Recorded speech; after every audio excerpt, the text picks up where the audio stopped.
निम्नलिखित में से कौन सा नवपाषाणकालीन स्थल कुंड निवास, जिसको गर्तवास भी बोला जाता है, इसको दर्शाता है? पहला ऑप्शन है बुर्जोम, दूसरा है ब्रह्मागिरी, तीसरा है चिरांद, चौथा है उपरोक्त में से एक से अधिक। इसका करेक्ट उत्तर हो जाएगा यहाँ पे ए, बुर्जहोम। बुर्जहोम की बात करें तो जम्मू और कश्मीर की कश्मीर घाटी में स्थित है। यहीं से आपको नवपाषाणकालीन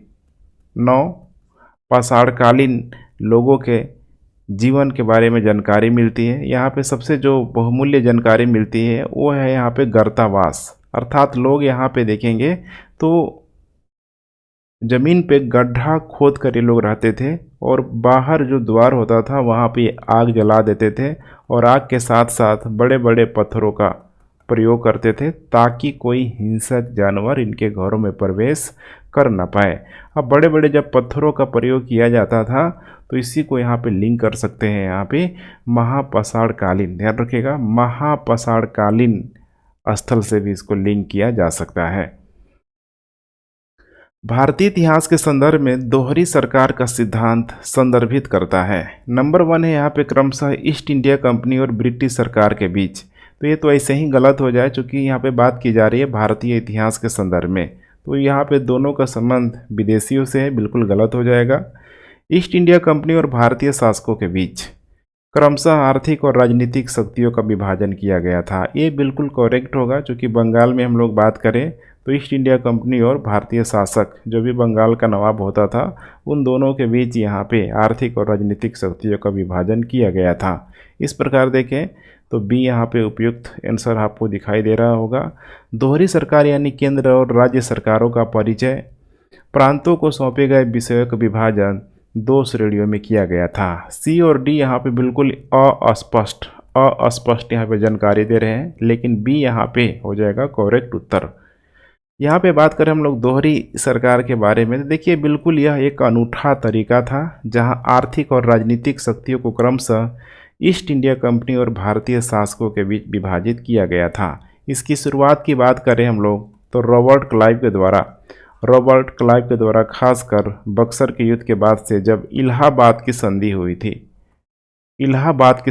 थी यहाँ पे 1765, इसी दरमियान यहाँ पे शुरू किया गया था।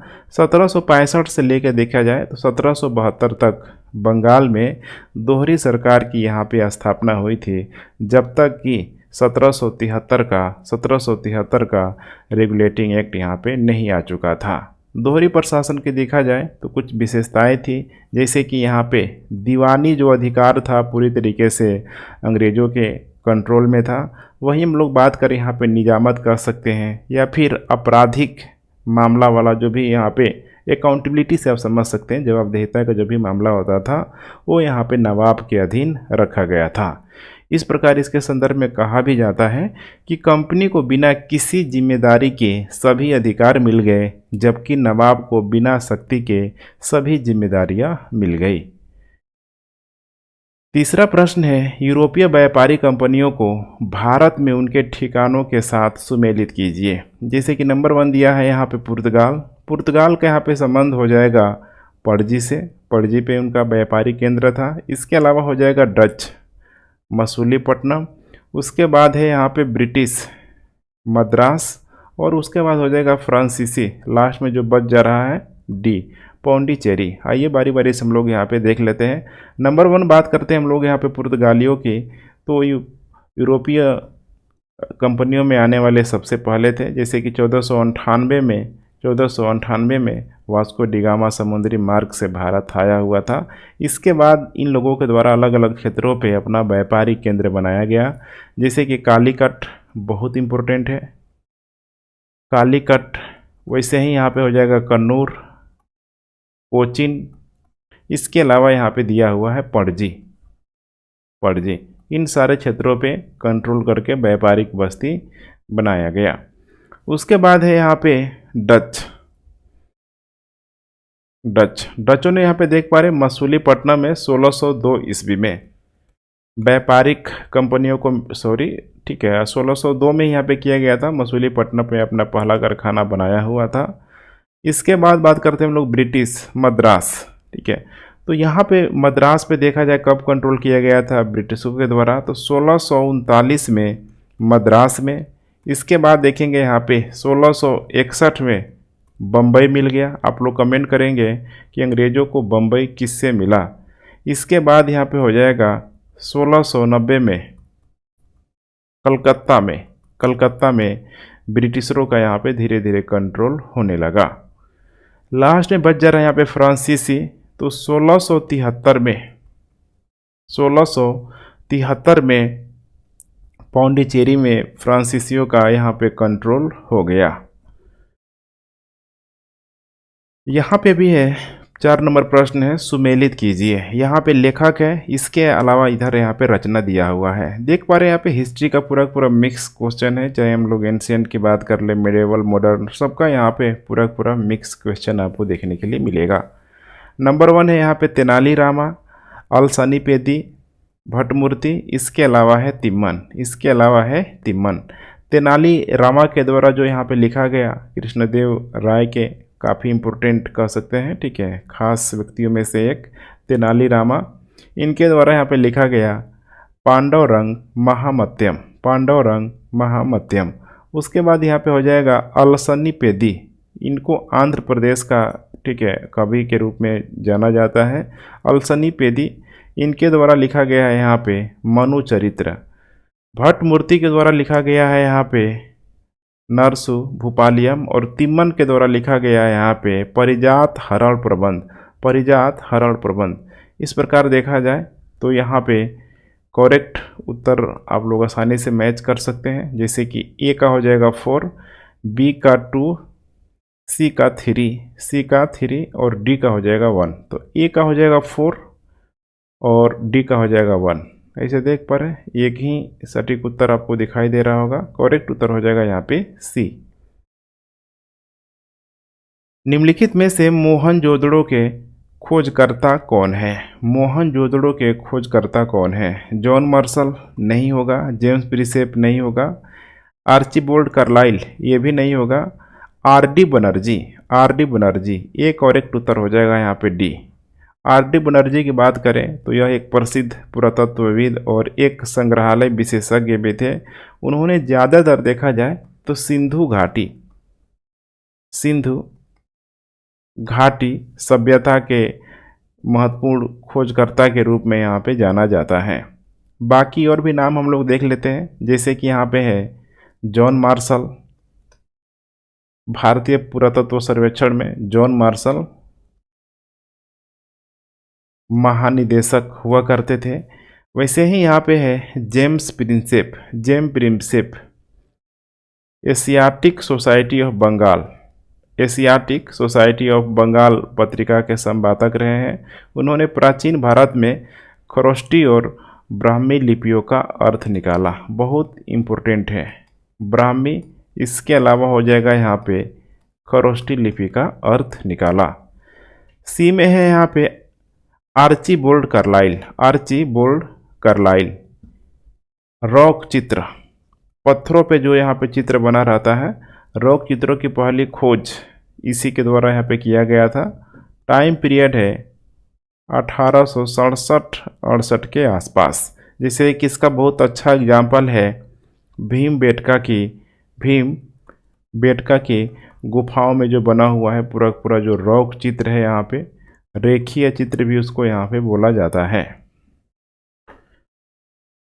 ब्रिटिश संसद के किस अधिनियम ने भारत में व्यापार पर ईस्ट इंडिया कंपनी के एकाधिकार को समाप्त कर दिया?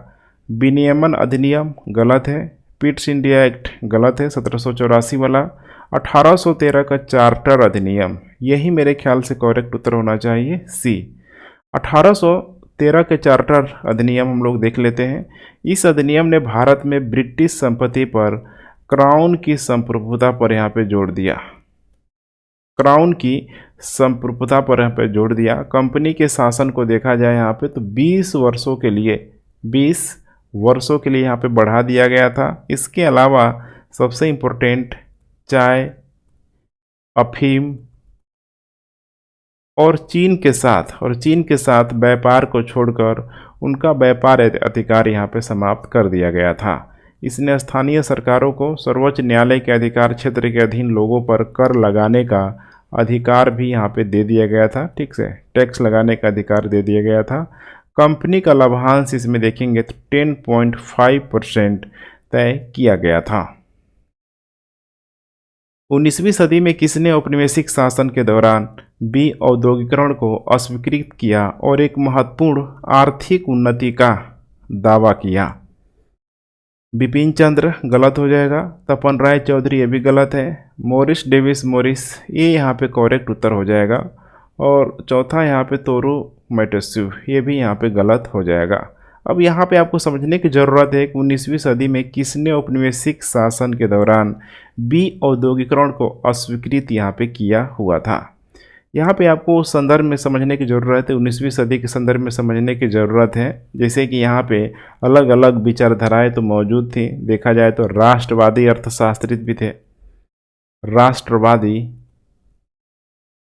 अर्थशास्त्री थे। इसके अलावा यहाँ पे समकालीन रिसर्चर भी थे, समकालीन रिसर्चर भी थे और विदेशी विद्वान भी थे, और भारत में औद्योगिकरण की प्रक्रिया के संबंध में देखा जाए तो 3 अलग अलग दृष्टिकोण यहाँ पे सामने इन लोगों के द्वारा रखा गया। इसी में देखेंगे यहाँ पे नंबर 1 जैसे कि एक नाम है डेनियल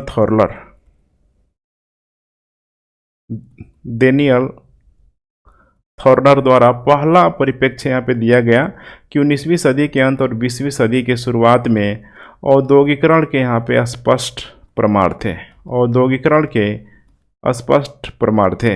यहाँ पे क्रिटिसाइज किया जाता है कि अंग्रेज़ों के आने के पहले भारत में किसी भी प्रकार का कोई औद्योगिकरण यहाँ पे नहीं हुआ था। उसी के संदर्भ में यहाँ पे बातें की जा रही है। तो डेनियल थॉर्नर के द्वारा बोला गया है कि 19वीं और 20वीं सदी की शुरुआत में औद्योगिकरण के स्पष्ट प्रमाण थे। दूसरी ओर देखा जाए सबसे इम्पोर्टेंट मॉरिस के द्वारा यहाँ पे ठीक है बताया गया, उसका यह तर्क है कि भारत में गैर औद्योगिकरण के साक्ष्य खोजना चुनौतीपूर्ण है। अर्थात इसके द्वारा सीधे यहाँ पे नकार दिया गया कि भारत में ठीक है गैर औद्योगिकरण यहाँ पे नहीं था। हालांकि देखा जाए अब इसी बात को जो पश्चिमी जो दृष्टिकोण है, जो विदेशी कह सकते हैं कि इतिहासकार है, खासकर पश्चिम वाले, ये लोग मॉरिस की बातों को ये लोग पूरी तरीके से महत्व नहीं देते हैं, क्योंकि मॉरिस भारत को यहाँ पे समर्थित करते हुए नज़र आएगा।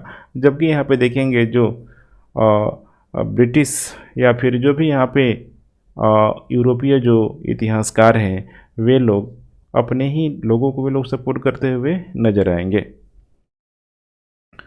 निम्नलिखित में से कौन से यज्ञ थे जो वैदिक युग के दौरान किए गए थे? वत्स्यतम यज्ञ है, अश्वमेघ यज्ञ है, राजसूय यज्ञ है। यहाँ पे देखा जाए तो 2 और 3 बिल्कुल ही क्लियर है। वत्स्यम यज्ञ की अगर हम लोग बात करें तो यहाँ पे जैसे कि इसका संबंध यहाँ पे कह सकते हैं कि उपनयन संस्कार के समय यहाँ पे किया जाता था। तो पहला जो स्टेटमेंट है ठीक है, ऑप्शन जो है यहाँ पे एक पूरी तरीके से सही नहीं है। दूसरा और तीसरा यहाँ पे करेक्ट हो जाएगा। इसका मतलब करेक्ट उत्तर यहाँ पे हो जाएगा 2 और 3। वैदिक युग के दौरान, ये भी आपको ध्यान में रख के चलना है, वैदिक युग के दौरान 2 सबसे महत्वपूर्ण यज्ञ थे। हालांकि इसमें 3 यज्ञ को भी शामिल किया जाता है। नंबर 1 है यहाँ पे अश्वमेघ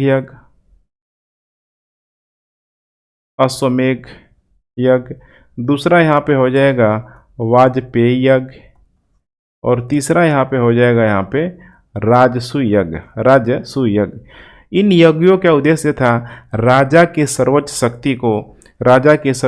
शक्ति को अपने पड़ोसियों को यहाँ पे ठीक है कह सकते हैं कि शो ऑफ करना, यहाँ पे दिखाना था, अपने साम्राज्य को विस्तार करना था। जैसे कि राजसूय यज्ञ में राजा के प्रभाव को कई अनुष्ठानों या बलिदानों से बढ़ाया जाता था। हमने बड़े बड़े यज्ञ करना ताकि दूर दराज के क्षेत्रों तक फैल जाए, राजा का कीर्तिमान फैले। वैसे ही यहाँ पे हो जाएगा अश्वमेघ यज्ञ। इसमें एक शाही घोड़ा को एक निर्विवाद क्षेत्र में बिना कह सकते हैं कि बेरोक टोक यहाँ पे दौड़ा दिया जाता था। जहाँ तक दौड़ता था, जैसे आप लोगों ने बचपन से ज़रूर देखा होगा टीवी सीरियल में, वो सारा क्षेत्र जब तक कोई दूसरे क्षेत्र का शासक उसको चैलेंज ना दे, घोड़े को पकड़ ना ले, तब तक वो पूरा पूरा जो क्षेत्र, ठीक है, जो राजसी यज्ञ जो शासक करता था उसी का हो जाता था। मूल रूप से देखा जाए अश्वमेध यज्ञ राजा की महिमा और संप्रभुता दिखाने के लिए घोड़े की बलि का पूरी तरीके से अनुष्ठान था। निम्नलिखित में से कौन सा युग्म सही सुमेलित नहीं है? सही सुमेलित नहीं है। रैयतवाड़ी प्रणाली, जैसे कि दिया हुआ है आंध्र प्रदेश, कितना और ऑप्शन दिया हुआ है आंध्र प्रदेश, यही गलत हो जाएगा, सही सुमेलित नहीं है। बाकी देखेंगे जमींदारी प्रणाली बंगाल बिहार उत्तर प्रदेश बिल्कुल सही है। महलवाड़ी व्यवस्था देखा जाए अवध में ये भी सही है। ऑपरेशन बरगा पश्चिम बंगाल में, ये भी करेक्ट है। यहाँ पे हम लोग बात कर लेते हैं यहाँ पे रैयतवाड़ी व्यवस्था के बारे में। 18वीं शताब्दी के अंत में देखा जाए, इसमें दो नाम आपको ध्यान रखना है। एक तो है यहाँ पे कैप्टन अलेक्जेंडर रीड और दूसरा नाम है यहाँ पे सर थॉमस मुनरो द्वारा ये तैयार किया गया था। पहली बार यह तमिलनाडु में, बहुत इंपॉर्टेंट है यहाँ पे, पहली बार तमिलनाडु में पेश किया गया था। बाद में इसे देखा जाए तो एक्सपेंड किया गया, जैसे कि महाराष्ट्र हो गया, बरार, पूर्वी पंजाब के क्षेत्रों की तरफ, कुर्ग और असम तक। इसमें बहुत अच्छा ऑप्शन है असम, जो कि बिल्कुल ही आपको देखने के लिए मिलेगा। असम बंगाल के क्षेत्रों के बिल्कुल पास है यहाँ पे, तो ऐसा लगता है कि वहाँ पे परमानेंट सेटलमेंट लगाया गया था, लेकिन वो गलत है। असम के क्षेत्रों की तरफ यहाँ पे रैयतवाड़ी बंदोबस्त यहाँ पे लगाया गया था। अब इसके तहत क्या होता था, ठीक है, कि रैयतवाड़ी प्रणाली के तहत किसानों द्वारा भू राजस्व का भुगतान डायरेक्ट, अर्थात यहाँ पे कोई बिचौलिया यहाँ पे नहीं हुआ करता था, डायरेक्ट यहाँ पे राज्य को दिया जाता था। इस प्रणाली में किसान के पास भूमि की बिक्री हो गया, हस्तांतरण हो गया और पट्टे पर देने के संबंध में पूर्ण अधिकार था, अर्थात किसानों को मालिक बनाया गया था इसमें। जब तक वे लगान अदा करते थे, रैयतों को उनकी ज़मीन से बेदखल नहीं किया जा सकता था। 18वीं शताब्दी के अंत तक भारत का निर्यात अपने आयात से अधिक हो गया था। इसका कारण क्या था? कॉन्सेप्चुअल प्रश्न है, सिंपल सा है। भारत का देख पा रहे निर्यात अपने आयात से क्या हो गया था? अधिक हो गया था। इसका कारण क्या था? शुरुआती तौर पे देखना है आपको 18वीं शताब्दी के अंत तक आते आते। पहला स्टेटमेंट दिया हुआ है, भारतीय उत्पादों को बढ़ावा देने के लिए अंग्रेजों द्वारा अपनाई गई मुक्त व्यापार की नीति। ऐसा तो नहीं था, गलत हो जाएगा। बुनियादी ढांचे में ब्रिटिश सरकार द्वारा किए गए निवेश से अधिशेष उत्पादन हुआ। ये भी नहीं था, जो भी अधिशेष मिला देखा जाए तो अंग्रेजों के जेब में ही यहाँ पे गया था। विश्व बाजार के बारे में भारतीय किसानों में जागरूकता बढ़ी। ऐसा नहीं था, भारत में भी देखा जाए, ठीक है, बहुत हद तक किसानों के दृष्टिकोण से देखा जाए, ठीक है, तो उतनी जागरूकता नहीं थी। ईस्ट इंडिया कंपनी की बंगाल के राजस्व से भारतीय वस्तुओं को खरीदने और उन्हें निर्यात करने की प्रथा, ये ठीक वही चीज़ है जैसे कि आप किसी जगह जा रहे हैं और वहाँ पे थोड़ा बहुत इन्वेस्टमेंट करके जो भी मुनाफा कमा रहे हैं, फिर से उस मुनाफे को पुनः क्या कर दिए? इन्वेस्ट कर दिए। यही हुआ उस बंगाल के क्षेत्रों में। अंग्रेज़ों ने जो भी वहाँ पे इन्वेस्टमेंट किया, उससे जो भी फ़ायदा हुआ, पुनः उस फायदे को उसी में यहाँ पे लगा देना, जो कि वहाँ से देखा जाए तो ये निर्यात का सबसे बड़ा यहाँ पे कारण हुआ करता था। यही है, करेक्ट उत्तर हो जाएगा यहाँ पे डी। ईस्ट इंडिया कंपनी की बंगाल के राजस्व से भारतीय वस्तुओं को खरीदने और उन्हें निर्यात करने की प्रथा। अब इसे आप लोग समझ लीजिए, समझ गए होंगे कि कंपनी ने बंगाल के राजस्व से भारतीय सामान सीधे खरीदने लगा और उसका निर्यात करना शुरू कर दिया। इन खरीदों को निवेश के रूप में जाना जाता था कि हमने यहाँ पे क्या किया है? इन्वेस्टमेंट किया हुआ है। इस प्रकार बंगाल के राजस्व को निवेश के माध्यम से इंग्लैंड भेजा जाता था। जैसे कि देखा जाए 1765 से लेके 1770 के बीच कंपनी ने बंगाल के कुल राजस्व का 33% से बढ़ाकर लगभग यहाँ पे 4 बिलियन पाउंड तक यहाँ पे कर लिया था, या फिर 4 बिलियन पाउंड का माल बाहर भेजा हुआ था। 18वीं शताब्दी के अंत तक आते आते भारत के राष्ट्रीय आय का लगभग 9% हिस्सा यहाँ पे निकास का था। इसीलिए यहाँ पे करेक्ट उत्तर हो जाएगा डी। जैन धर्म और बौद्ध धर्म की उत्पत्ति किस काल में हुई थी? बहुत आसान सा प्रश्न है। प्रारंभिक वैदिक काल, सिंधु घाटी सभ्यता, इसके अलावा है यहाँ पे मेसोलिथिक काल, उपयुक्त में से कोई नहीं। जैसे आपको पता है, बौद्ध और जैन धर्म की उत्पत्ति देखा जाए तो 6ठी शताब्दी ईसा पूर्व में, खासकर जब महाजनपदों का उदय हुआ था तो उसी समय हुई थी। इस प्रकार देखा जाए तो करेक्ट उत्तर हो जाएगा डी, उपयुक्त में से कोई नहीं। जैन धर्म और बौद्ध धर्म की उत्पत्ति के बाद देखा जाए तो वैदिक काल के दौरान तब हुई जब महाजनपद विकसित हो रहे थे। जैन धर्म की स्थापना यहाँ पे देखा जाए तो ऋषभ देव के द्वारा किया गया था, जिनका जन्म यहाँ पे अयोध्या में हुआ था। अयोध्या में हुआ था। आप लोग कमेंट करेंगे ऋषभ देव जैन धर्म में कितने नंबर के तीर्थंकर है।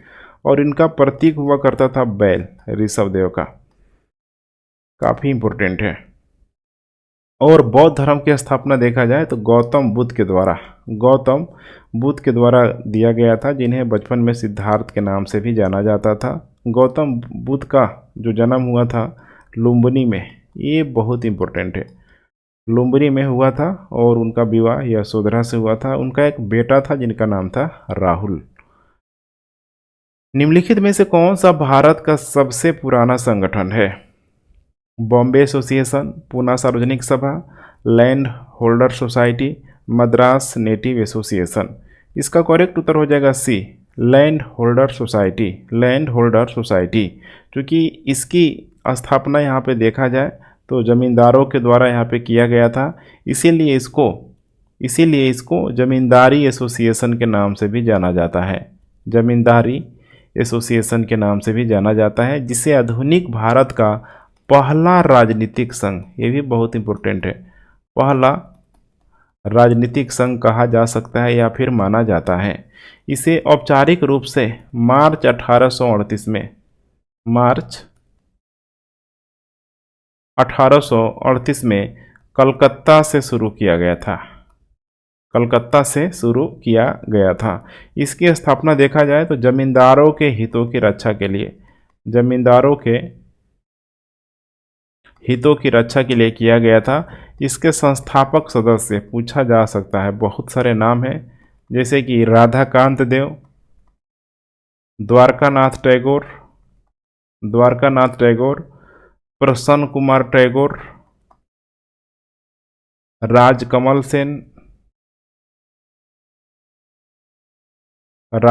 सेन, और इसके अलावा हो जाएगा यहाँ पे भवानी चरण मित्र, कोई भी नाम दे सकता है। 1851 में, थोड़ा ध्यान से आप लोग देखते चलिए, 1838 में कलकत्ता में यहाँ पे स्थापना हुई थी, लेकिन आगे चल के 1851 ईस्वी में लैंड होल्डर सोसाइटी और बंगाल ब्रिटिश इंडिया सोसाइटी, दो चीज़ें यहाँ पे, एक तो पहला है यहाँ पे लैंड होल्डर सोसाइटी और दूसरा है यहाँ पे बंगाल ब्रिटिश इंडिया सोसाइटी, दोनों का यहाँ पे विलय कर दिया गया और दोनों का ब्रिटिश इंडियन एसोसिएशन में विलय हो गया। ब्रिटिश इंडियन एसोसिएशन में विलय हो गया। और इस एसोसिएशन की पहली समिति के अध्यक्ष जो थे, ये बहुत इम्पोर्टेंट है, जिनका नाम था यहाँ पे राधाकांत देव और देवेंद्रनाथ टैगोर इसके सचिव थे। इसके सचिव जो बनाया गया था, देवेंद्रनाथ टैगोर को बनाया गया था। इस सोसाइटी का समाचार पत्र था हिंदू देशभक्त था, जिसके संपादक हरीशचंद्र मुखर्जी थे, जिन्होंने एक मजबूत आलोचनात्मक राजनीतिक स्वर अपनाया हुआ था। अवध के संदर्भ में किसने बयान दिया, एक चेरी जो एक दिन हमारे मुंह में गिर जाएगी, एक चेरी जो एक दिन हमारे मुंह में गिर जाएगी। चूंकि आपको ध्यान होगा कि अवध को लास्ट में कुशासन का आरोप लगा के ही उसको अपने में यहाँ पे मिलाया गया था, लेकिन इससे पहले देखा जाए तो सहायक संधि भले ही अवध स्वीकार कर लिया था, लेकिन पूर्णतः उसके बाकी क्षेत्रों की तरफ उसको यहाँ पे मर्ज नहीं किया गया था ब्रिटिशरों के द्वारा। तो यहाँ पे किसके द्वारा बोला गया, डलहौजी है, बेंटिक है, हार्डिंग है, इसके अलावा है विलेजली। उस समय देखा जाए तो इसी का टाइम पीरियड हुआ करता था। डलहौजी, भारत के गवर्नर जनरल डलहौजी ने 1851 में अवध राज्य को एक चेरी बोला और बोला कि हमारे मुंह में एक दिन गिर ही जाएगा, और इसी के रूप में देखा जाए, ठीक है, तो ये कथन जो है अवध में पूर्णतः सही तरीके से इम्प्लीमेंट होता हुआ नजर आएगा। क्योंकि आपको बताने की ज़रूरत नहीं है कि इलाहाबाद की संधि 1765 में जब हुई थी तो उसमें भी था यहाँ पे सहायक संधि, सहायक संधि वाला मामला था। आगे चल के देखेंगे यहाँ पे 1801 में अवध पर सहायक संधि यहाँ पे लागू भी किया गया था।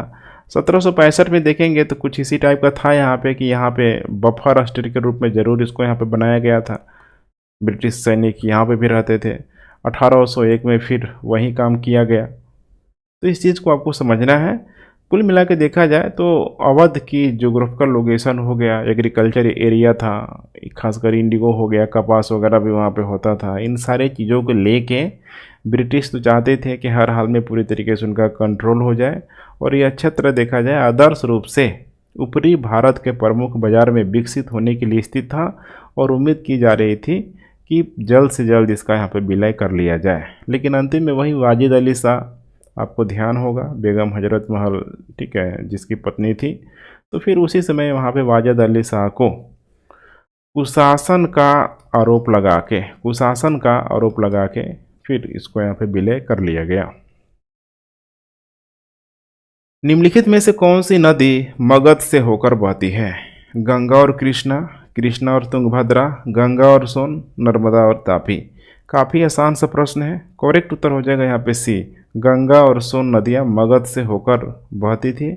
मगध साम्राज्य देखा जाए तो गंगा नदी के तट पर स्थित था, और इसी के पश्चिम के साइड में सोन नदी से घिरा हुआ था। मगध की प्राचीन जो राजधानी थी यहाँ पे राजगृह थी, बाद में पाटलिपुत्र भी किया गया था। मगध का पहला जो शासक था, पहला जो वंश कह सकते हैं, ठीक है, हर्यक वंश था, जिसका जो शासक हुआ करता था बिंबिसार था। इसका जो उल्लेख है मोस्ट इम्पोर्टेंट अथर्ववेद में मिलता है, जो बताता है कि मगध अर्थ ब्राह्मणवासी निवास स्थान था। निम्नलिखित में से कौन तार्किक सिद्धांतों और मानवतावादी धर्मनिरपेक्ष मूल्यों के आधार पर भारतीय समाज के पुनर्गठन के पक्ष में था? गोपाल हरि देशमुख, एम.जी. रनाडे, गोपाल कृष्ण गोखले, ज्योतिबा फूले। इसका करेक्ट उत्तर हो जाएगा यहाँ पे ए, गोपाल हरि देशमुख एक तर्कवादी और समाज सुधारक थे, जो ब्रिटिश सरकार के तहत एक न्यायाधीश के रूप में कार्यरत थे। उन्होंने कहा कि यदि कोई भी धर्म सामाजिक सुधार की अनुमति नहीं देता है तो उस धर्म को परिवर्तित कर देना चाहिए। वे सामाजिक सुधार के मुद्दे पर लोकहितवादी के नाम से एक साप्ताहिक पत्रिका लिखते थे। लोकहितवादी। बाकी सारा नाम भी आप लोग देख लीजिए यहाँ पे, जैसे कि एम.जी. रनाडे के द्वारा 1885 में, बहुत ही ऐतिहासिक डेट है, भारतीय राष्ट्रीय कांग्रेस पार्टी के संस्थापक सदस्यों में से एक थे। इसके अलावा गोपाल कृष्ण गोखले के द्वारा 1905 में the servant of India society के संस्थापक, सर्वेंट ऑफ इंडिया सोसाइटी के संस्थापक देख लीजिएगा आप लोग। इसके अलावा हो जाएगा यहाँ पे ज्योतिबा फूले, 1873 में सत्य शोधक समाज की स्थापना। निम्नलिखित को यहाँ पे सुमेलित करना है। इधर दिया हुआ है नेता और इस साइड दिया हुआ है यहाँ पे स्थान। जैसे कि नंबर 1 है यहाँ पे नाना साहब की बात करें तो नाना साहब ने तात्या टोपे के साथ कानपुर में विद्रोह का नेतृत्व किया हुआ था। तो ए का हो जाएगा 2। मौलवी लियाकत अली ने इलाहाबाद में विद्रोह का नेतृत्व किया हुआ था। खान बहादुर खान ने बरेली में विद्रोह का नेतृत्व किया था, और बेगम हजरत महल के द्वारा भी मैंने मेंशन भी किया हुआ था, लखनऊ में, ध्यान रखिएगा, लखनऊ में विद्रोह का नेतृत्व किया हुआ था। इस प्रकार देखा जाए तो ए का 2, बी का 3, बी का 3, सी का 4, डी का 1। करेक्ट उत्तर हो जाएगा यहाँ पे ए। 1858 के भारत सरकार अधिनियम के संदर्भ में निम्नलिखित कथनों पर विचार कीजिए। यह भारत की बेहतर सरकार के लिए एक अधिनियम के रूप में जाना जाता है। एक अधिनियम के रूप में जाना जाता है 1858, बिल्कुल करेक्ट है। इस अधिनियम के तहत वायसराय का पद समाप्त कर दिया गया था। वायसराय का पद समाप्त यहाँ पे नहीं किया गया था, गवर्नर जनरल का पद समाप्त किया गया था। और साथ में देखा जाए तो सीओडी और बीओडी को ख़त्म करके कह सकते हैं कि सचिव का पद, राज्य सचिव का पद सृजन किया गया था और गवर्नर जनरल की जगह यहाँ पे वायसराय के पद का सृजन किया गया था। अधिनियम के तहत बने राज्य सचिव सीधे ब्रिटिश संसद के प्रति उत्तरदायित्व होते थे। बिल्कुल करेक्ट है यहाँ पे। तो करेक्ट उत्तर हो जाएगा यहाँ पे 1 और 3, अर्थात यहाँ पे हो जाएगा सी। एक्सप्लेनेशन देख लेते हैं। जैसे कि यहाँ पे भारत सरकार अधिनियम 1858 संसद का एक अधिनियम था जिसे मूल रूप से भारत की बेहतर सरकार के लिए अधिनियम का नाम दिया गया था। इस अधिनियम के तहत सरकार को पहले की तरह गवर्नर जनरल द्वारा चलाया जाना था, जिसे वायसराय की उपाधि यहाँ पे दी गई थी। वायसराय की उपाधि दी गई थी। ताज का व्यक्तिगत प्रतिनिधि था, ध्यान रखिएगा, ताज का व्यक्तिगत प्रतिनिधि यहाँ पे था वायसराय। 1858 में, जैसे मैंने अभी मेंशन किया हुआ था कि संसद के एक अधिनियम ने ईस्ट इंडिया कंपनी से ब्रिटिश क्राउन को शासन करने की शक्ति स्थानांतरित कर दी गई। COD court of director, board of director को समाप्त यहाँ पे कर दिया गया था और राज्य सचिव ब्रिटिश मंत्रिमंडल का सदस्य हुआ करता था और संसद के लिए वो जिम्मेदार भी था। निम्नलिखित युग्मों को यहाँ पे सही सुमेलित कीजिए। देख पा रहे हैं यहाँ पे दिया हुआ है जमींदारी एसोसिएशन, अब बताने की ज़रूरत नहीं है। जमींदारी एसोसिएशन की स्थापना देखा जाए, ठीक है, तो द्वारकानाथ टैगोर ये भी एक संस्थापकों में से एक थे। उसके बाद है यहाँ पे, उसके बाद से है यहाँ पे, ठीक है, Indian national association, Madras native association, Madras Mahajan Sabha. तो जैसे मैंने अभी मेंशन किया, जमींदारी एसोसिएशन, इसकी स्थापना बंगाल में 1838 में द्वारकानाथ टैगोर के द्वारा भी यहाँ पे की गई थी। जमींदारी एसोसिएशन को यहाँ पे लैंड होल्डर समाज के रूप में, लैंड होल्डर समाज के रूप में भी कहा जाता था। उसके बाद है यहाँ पे देख पा रहे इंडियन नेशनल एसोसिएशन, इसी को बोला जाता है भारतीय राष्ट्रीय संघ। इसकी स्थापना 1876 में सुरेंद्र नाथ बनर्जी और आनंद मोहन बोस के द्वारा किया गया था। इसे इंडियन एसोसिएशन ऑफ कलकत्ता भी कहा जाता है। उसके बाद है मद्रास नेटिव एसोसिएशन। इसकी स्थापना 1849 में मद्रास में गाजुलू लक्ष्मी नरसू चेट्टी, यही है गजुला लक्ष्मी नरसू चेट्टी द्वारा किया गया था। Madras native association Madras presidency में गठित होने वाला पहला राजनीतिक संगठन भी था।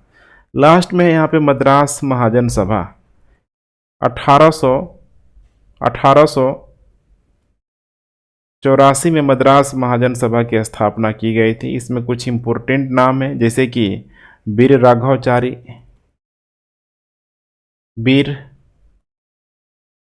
राघवचारी, पी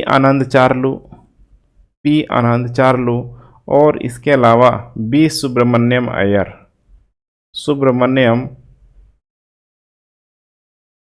अय्यर, बार बार इनका नाम पूछा जाता है। इल्बर्ट बिल, जिसे 1883 में पेश किया गया था, निम्नलिखित में से किस विकल्प से संबंधित था, किससे संबंधित था? शिक्षा, प्रेस, स्वास्थ्य, इसके अलावा है न्यायपालिका। बहुत आसान सा जवाब होगा, करेक्ट उत्तर हो जाएगा यहाँ पे न्यायपालिका। इल्बर्ट बिल, जिसको 1883 में वायसराय रिपन के समय पेश किया गया था। दो नाम है, एक तो यहाँ पे लिटन और दूसरा है यहाँ पे रिपन।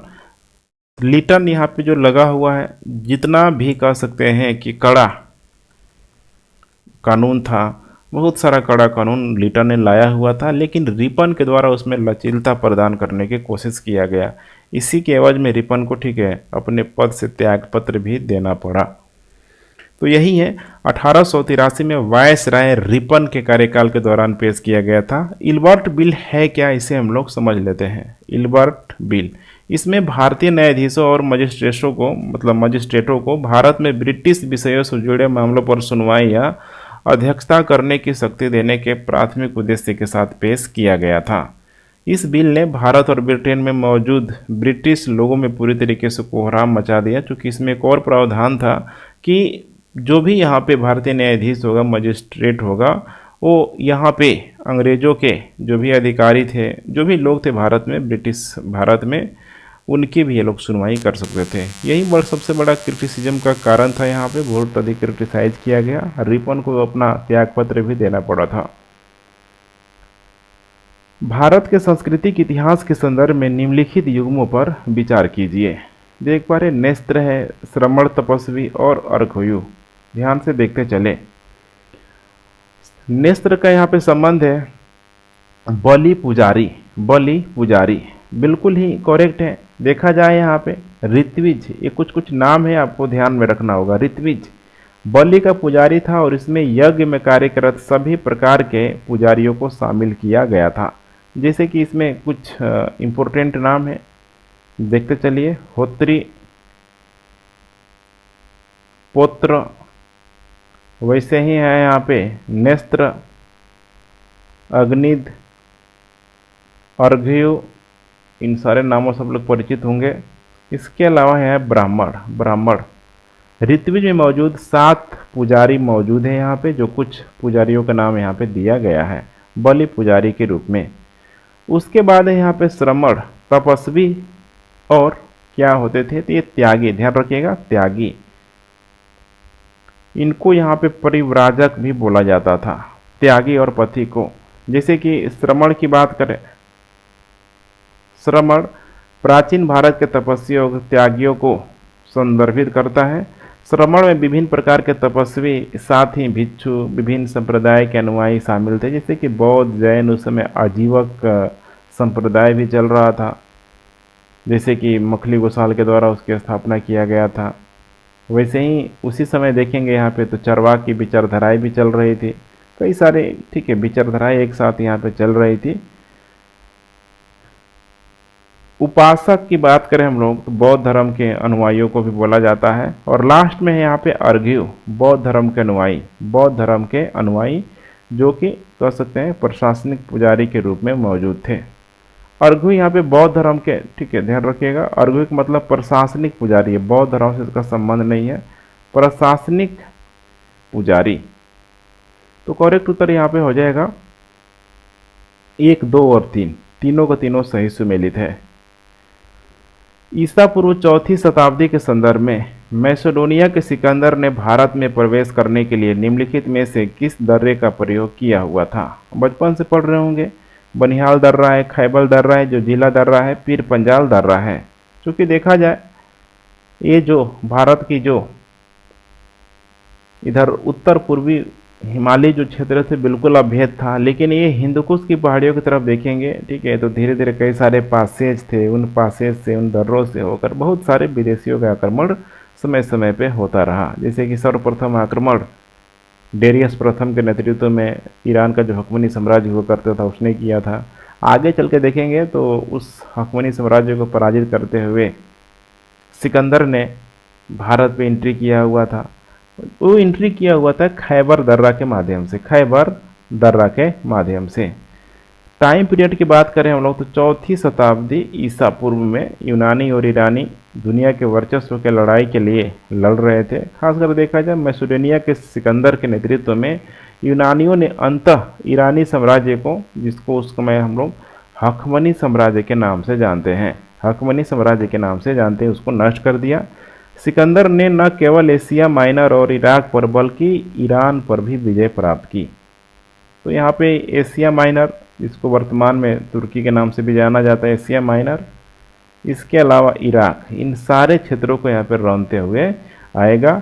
ईरान की विजय के बाद सिकंदर चला गया था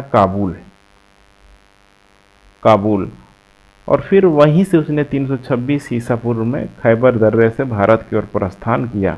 उसे सिंधु तक पहुंचने में लगभग 5 महीने का समय लगा, और जैसे ही वो तक्षशिला आएगा वहीं पे शासक होगा आम्भी, उसने तुरंत समर्पण कर दिया। समर्पण कर दिया किसने? आम्भी ने। आम्भी ने समर्पण कर दिया। आगे चल के जब आगे पहुंचा, झेलम के निकट पहुंचा, तो सिकंदर को पोरस, राजा सिकंदर और पोरस की लड़ाई आप लोगों ने ज़रूर सुनी होगी कहानी। पोरस सबसे मजबूत प्रतिरोध के रूप में उभरा और माना जाता है कि उसी से, उसकी बहादुरी से खुश होकर सिकंदर ने पोरस का जो भी राजपाट था सब वापस लौटा दिया। फिर वह ब्यास नदी की तरफ चला गया और वह पूर्व की तरफ अर्थात मगध साम्राज्य की तरफ बढ़ना चाहता था, लेकिन उसकी सेना ने उसका साथ देने से इनकार कर दिया था। भारतीय राष्ट्रीय कांग्रेस ने भारत में मुट्ठी भर अल्पसंख्यकों के विचारों का प्रतिनिधित्व किया। इस विवादों को किसके द्वारा बनाए रखा गया था? इसमें कौन वायसराय है? कर्जन है, एल्गिन है, लैंसडाउन, इसके अलावा डफरिन। इसका करेक्ट उत्तर हो जाएगा यहाँ पे डी, लॉर्ड डफरिन। भारतीय राष्ट्रीय कांग्रेस की स्थापना 1885 में लॉर्ड डफरिन के कार्यकाल में हुई थी। लॉर्ड रिपन के बाद 1884 में लॉर्ड डफरिन भारत का वायसराय के रूप में सामने आया और ये पक्तियाँ जो बोला गया लॉर्ड डफरिन के द्वारा ही कहा गया है कि वह जनता के अल्पसंख्यक वर्ग का प्रतिनिधित्व करती है, अर्थात कांग्रेस, जिनकी संख्या बेहद कम है। निम्नलिखित में से कौन भारतीय स्वतंत्रता संग्राम में नरमपंथियों की राजनीतिक मांग थी? यहाँ पे कुछ और कोटेशन मुझे याद आ रहा है, थोड़ा आप लोग मेंशन जरूर कर लेंगे, ठीक है। जैसे कि यहाँ पे कांग्रेस के उदय को लेके अलग अलग प्रतिक्रिया रही है।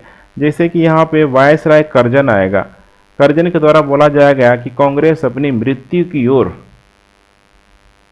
की ओर घड़ियों की सुइयों को गिन रही है। भारत में रहने के दौरान मेरी सबसे बड़ी इच्छाओं में से एक है कि मैं उसे शांतिपूर्ण मरने में मदद कर सकूं। कांग्रेस को बोल रहा है कर्जन।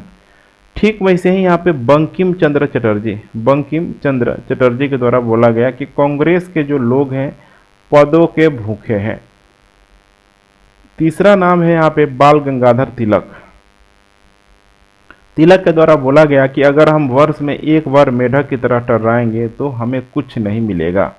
ठीक वैसे ही नाम है यहाँ पे अश्विनी कुमार दत्त के द्वारा बोला गया कि कांग्रेस के सम्मेलनों को 3 दिन का तमाशा कहा गया, अश्विनी कुमार दास के द्वारा। और बिपिन चंद्र पाल के द्वारा कांग्रेस को यहाँ पे याचना संस्था कहा, याचना संस्था। खासकर जो भी नाम है देख पा रहे हैं यहाँ पे तिलक है, बिपिन चंद्र पाल है, ये सब यहाँ पे गरम दल के नेता लोग मौजूद हैं यहाँ पे। और जो भी नरम दल के जो नेता लोग जो खासकर हिंसक गतिविधियों में बहुत अधिक विश्वास नहीं करते थे, उनकी वे लोग क्रिटिसाइज करते थे। तो देख पा रहे हैं यहाँ पे याचना संस्था कि ये रिक्वेस्ट कर रहे हैं अंग्रेजों के सामने जाके। निम्नलिखित में से कौन सी भारतीय स्वतंत्रता संग्राम में नरमपंथियों की राजनीतिक मांग थी? जैसे कि नंबर 1 है इंग्लैंड और भारत में एक साथ भारतीय सिविल सेवा परीक्षा आयोजित करना। एक साथ भारतीय सिविल सेवा परीक्षा आयोजित करना बिल्कुल करेक्ट है। आम जनता के बीच प्राथमिक शिक्षा का प्रसार, ये भी सही है। 20वीं शताब्दी की शुरुआत में उन्होंने कनाडा और ऑस्ट्रेलिया में स्वशासित उपनिवेशों के समान ब्रिटिश साम्राज्य के भीतर स्वराज की मांग की, ये भी बिल्कुल सही है। इस प्रकार देखा जाए तो डी करेक्ट उत्तर हो जाएगा उपरोक्त में से सभी। उनकी मुख्य मांगे देखा जाए, ठीक है, तो इंग्लैंड और भारत में एक साथ भारतीय सिविल परीक्षा कराना, प्रशासनिक सेवाओं के उच्च वर्गों में भारतीयों को व्यापक रोजगार देना, आम जनता के बीच प्राथमिक शिक्षा का प्रसार, सब मेंशन किया गया है। और 20वीं शताब्दी की शुरुआत तक उन्होंने कनाडा और ऑस्ट्रेलिया में स्वशासित उपनिवेशों में या फिर स्वशासित उपनिवेशों के समान ब्रिटिश साम्राज्य के भीतर स्वराज कह सकते हैं, स्वराज स्वशासन की यहाँ पे मांग की, जिससे कि अंग्रेजों के द्वारा बाकी अन्य देशों के उपनिवेशों में किया जा रहा था।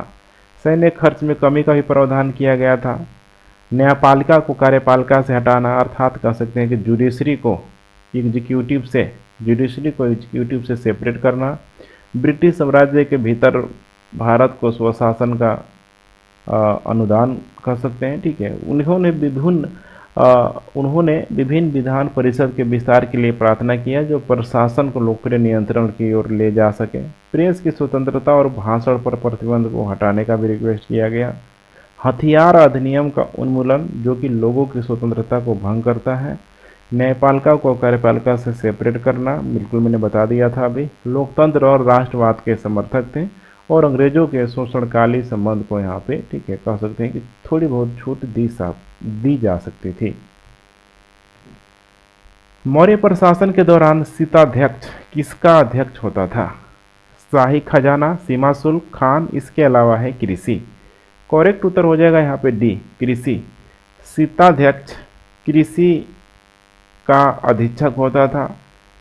मौर्य प्रशासन के दौरान देखा जाए तो राजा को सपोर्ट करने के लिए पूरा का पूरा यहाँ पे होता था मंत्री परिषद, ध्यान रखिएगा मंत्री परिषद। वैसे ही कुछ नाम है जैसे कि युक्ता, राजकोष के अध्यक्ष, वैसे ही यहाँ पे हो जाएगा शुल्काध्यक्ष। कुछ नाम है आपको ध्यान में रख के चलना होगा। शुल्काध्यक्ष, सीमा शुल्क के अध्यक्ष, अकाराध्यक्ष, खानों के अध्यक्ष। वैसे ही यहाँ पे समस्ताध्यक्ष हो जाएगा, समस्ताध्यक्ष, बाजारों के अधीक्षक, नवाध्यक्ष जहाज़ों के, लोहाध्यक्ष लोहे का अधीक्षक, नाम से भी लग रहा है, पौथवाध्यक्ष वजन और माप के अधीक्षक। ठीक है, ऐसे ही कुछ नाम है आपको ध्यान में रख के चलना है। लॉर्ड कर्जन द्वारा बंगाल के विभाजन करने के पीछे माना जाने वाला वास्तविक कारण क्या था? बंगाल एक शिक्षा के रूप में उभरा हुआ था। ये देखिए गलत है, ठीक है, वास्तविक कारण नहीं है। सभी स्वतंत्रता सेनानी बंगाल के थे, लेकिन यहाँ पे जो पूछ रहा है प्रश्न उसका जवाब नहीं होगा। बंगाल अंग्रेजी पोशाक और भोजन का विरोध कर रहे थे, ऐसा भी पूर्णतः सही नहीं है।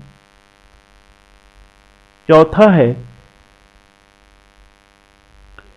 अंग्रेजों की फूट डालो और राज करो की नीति। अंग्रेजों की फूट डालो और राज करो की नीति, डी जो स्टेटमेंट है बिल्कुल आपको सही दिखाई दे रहा होगा।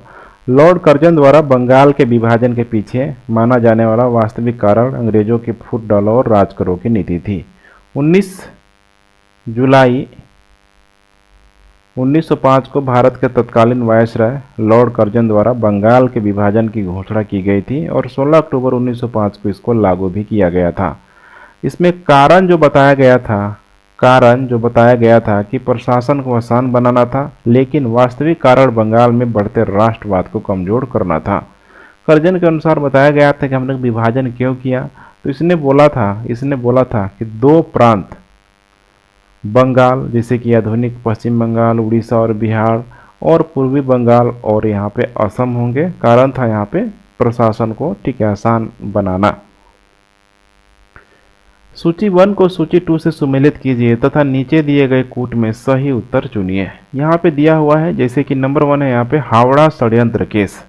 इसमें क्या हुआ था इसे हम लोग जान लेते हैं। हावड़ा षड्यंत्र केस ने इंस्पेक्टर